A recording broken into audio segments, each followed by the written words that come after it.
Hi நண்பர்களே, thank you for being here. இன்றைக்கி நம்ம எதை பற்றி பார்க்க போகிறோம்னா, இந்தியன் பேங்க்கில் மொபைல் பேங்கிங் அடுத்து நெட் பேங்கிங் யூஸ் பண்ணுறவங்களுக்கு சில டிப்ஸ் வந்து இந்தியன் பேங்க்லேருந்து கொடுத்துருக்காங்க. அதை பற்றி தான் பார்க்க போகிறோம். அதாவது அவங்க என்ன சொல்லியிருக்காங்கன்னா, use and e-wallet option whatever available to protect your primary bank account. அதாவது இ-வேலட் அப்படின்னா பீமு, அடுத்து கூகுள் பே, அடுத்து பேடிஎம், இது எல்லாமே தான் இ-வேலட் ஆப்ஷன்ஸு. அதை வந்து என்னென்ன உங்கள்கிட்ட whatever wherever available to protect your primary bank account, அந்த மாதிரி இருக்கிற அக்கௌண்ட்டை வந்து நீங்கள் யூஸ் பண்ணிக்கலாம் அப்படின்னு வந்து சொல்கிறாங்க. அதுக்கடுத்து என்ன சொல்கிறாங்க, always use the official mobile banking app. நம்ம இந்தியன் பேங்க்குன்னு சொல்லிட்டு அஃபிஷியலாக ஒரு இந்தியன் பேங்க் அப்ளிகேஷன் இருக்குது. அதோட என்ன சொல்லலாம், இண்டோசிஸ் அப்படின்னு சொல்லுவாங்க. அந்த ஆப்பை வந்து நீங்கள் யூஸ் பண்ணிக்கலாம் மொபைல் பேங்கிங்க்கு அப்படின்னு சொல்லி சொல்கிறாங்க. மொபைல் பேங்கை பற்றி தெரியணுன்னா நான் இதுக்கு முன்னாடி ஒரு வீடியோ போட்டிருக்கேன். அந்த வீடியோவோட லிங்க்கையும் நான் இந்த வீடியோக்கு கீழே கொடுக்குறேன். உங்களுக்கு அந்த மொபைல் பேங்கை வந்து எப்படி உங்கள் மொபைலில் டவுன்லோட் பண்ணணும், அடுத்து அப்டேட் பண்ணணும், உங்கள் பேங்க் அக்கௌண்ட் எப்படி ஆட் பண்ணணுங்கிறத அதை ஃபுல்லாக டீட்டெயிலாக சொல்லியிருக்கேன். வேணும்னா அந்த வீடியோ பார்த்துக்கோங்க. இதில் அடுத்து என்ன சொல்லியிருக்காங்கன்னா, always use the official mobile banking app for your bank and don't download access from third party links. அதாவது மொபைல் பேங்கிங் ஆப்பை வந்து எதுலேருந்து டவுன்லோட் பண்ணக்கூடாது அப்படின்னு சொல்கிறாங்கன்னா, தேர்ட் பார்ட்டி லிங்க்ஸு, அதாவது வேறு யாராச்சும் உங்களுக்கு லிங்க் அனுப்புகிறாங்க, இதை டவுன்லோட் பண்ணுங்கள் அப்படின்னு சொன்னால் நீங்கள் பண்ணக்கூடாது அப்படின்னு சொல்கிறாங்க. அடுத்து always ensure that your banking app is updated. உங்கள் மொபைல் பேங்கிங் ஆப்பை வந்து நீங்கள் அப்டேட் இருக்கா அப்படின்னு சொல்லி நீங்கள் பார்த்துக்கணும். ஓகேவா?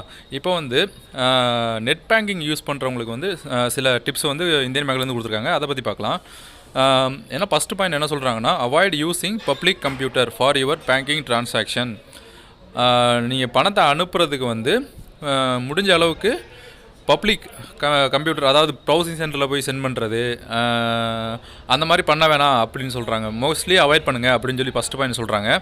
அடுத்து ரெண்டாவது பாயிண்ட் என்ன சொல்கிறாங்கன்னா, choose to type out the URL instead of following the link from an unknown source. அதாவது அவங்க என்ன சொல்ல வராங்கன்னா, அன்னவுன் சோர்ஸ், அதாவது இந்தியன் பேங்க் லிங்க் இல்லாமல் வேறு ஏதாச்சும் ஒரு லிங்க்கை கொடுத்து அதுக்குள்ளே கூடி போய் ஏதோ பேமெண்ட் பண்ணுற மாதிரி ஏதோ லிங்க்கு வருது, உள்ளே போனோடனே உங்களோட இன்டர்நெட் பேங்கிங்கோட யூசர் நேம் பாஸ்வேர்டு கேட்குது, அமௌண்ட் என்ட்ரு பண்ணி சொல்லி கேட்குது, அந்த மாதிரினா போனால் இப்போ பண்ண வேணாம் அப்படின்னு சொல்லி சொல்கிறாங்க.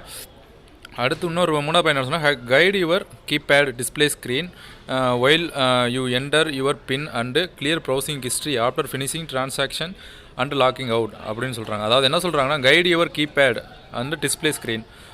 அந்த டிஸ்பிளே ஸ்க்ரீன் இருக்குல்ல, அதாவது நீங்கள் டைப் பண்ணுவீங்கல்ல, அந்த கீபேடு அதெல்லாம் வந்து கைடு பண்ணுங்கள் அப்படின்னு சொல்லி சொல்கிறாங்க. எப்போம்போது நீங்கள் அதை கைட் பண்ணணும்னு சொல்கிறாங்கன்னா, அந்த பின்னு நீங்கள் போடும்போது அந்த மாதிரி டயத்தில் வந்து கொஞ்சம் கேர்ஃபுல்லாக இருங்க. பக்கத்தில் யாரும் பார்க்காம இருக்காங்களா, பார்த்துட்டு இருக்காங்களா, அதெல்லாம் வந்து கொஞ்சம் கவனித்து வந்து போடுங்க அப்படின்னு சொல்கிறாங்க. அடுத்து clear browsing history after finishing transaction and logging out. அடுத்து என்ன சொல்கிறாங்கன்னா, நீங்கள் அதாவது ட்ரான்சாக்ஷன் பண்ணி முடித்த பிறகு நீங்கள் வந்து உங்களோட கம்ப்யூட்டரோட ப்ரௌஸ் பண்ண அந்த ஹிஸ்ட்ரிலாம் இருக்கும் பார்த்தீங்களா, அதெல்லாம் வந்து கம்ப்ளீட்டாக வந்து டெலீட் பண்ணிடுங்க அப்படின்னு சொல்லி சொல்கிறாங்க. அது மாதிரி இப்போ என்ன பண்ணுவாங்கன்னா, இப்போ இன்டர்நெட் பேங்கிங் நீங்கள் யூஸ் பண்ணும்போது யூசர் நேம் பாஸ்வேர்டு கேட்பாங்க. அதை நீங்கள் கொடுத்து அப்படியே சேவ் ஆகிருச்சுன்னா இப்போ வேறு யார் கூட மிஸ்யூஸ் பண்ணுறதுக்கு வந்து ரொம்ப வாய்ப்பு கிடைக்கும். அதனால் வந்து நீங்கள் யூஸ் பண்ணி முடித்த பிறகு ஒன்ஸ் வந்து எல்லாத்தையும் வந்து கிளியர் பண்ணிடுங்க. கிளியர் பண்ணிட்டீங்களான்னு அப்படின்னு சொல்லிட்டு ஒரு தடவை பார்க்க கூட செய்யுங்க, ப்ரௌசிங் எல்லாம் டெலீட் ஆகிடுச்சா அப்படின்னு சொல்லி பாருங்கள். அடுத்து நீங்கள் இப்போ ட்ரான்சாக்ஷன் பண்ணி முடித்த பிறகு ப்ராப்பராக லாகிங் பண்ணிவிட்டு வெளியே வாங்க.